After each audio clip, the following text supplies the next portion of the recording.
Hey guys, welcome to the workshop. In today's quick tip, I wanted to share with you a really simple thing to do when you're taking baseboard trim off, and plus another little bonus tip.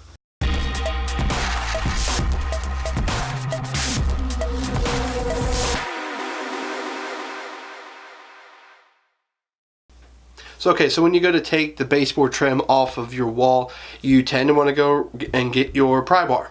Problem is, if you put your pry bar right behind it, pull, you're going to put a nice indentation in the drywall or whatever wall you've got behind it. So my suggestion to you is to find yourself a putty knife. And now it doesn't really matter how wide it is, as long as it's wide enough to completely cover where your pry bar is going to hit the wall. Honestly, the wider the better, because then that way you have better surface area. But when you do this, you're creating a nice strong part for that pry bar to pull against, and you will not put an indentation in the wall. Just another bonus tip: once you've gotten your piece of trim off the wall, don't take your hammer and try to just bang them through and bust it out and make it look terrible on the other side.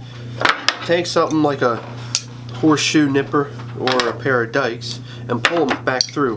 So these I find to be easiest because you just grab it and pull it. Do the same thing with a pair of dikes. Pull it through. Okay, so I hope those tips really help you out and get you out in a pinch sometimes, and maybe just another tool you want to throw in your toolbox when you're doing baseboard trim remodeling stuff.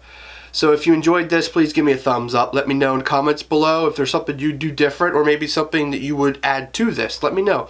And if you're interested, check out all my other tip videos that I have in the playlist that is linked at the end of this video. So guys, thank you for watching this video. I'll see you next time here in the workshop.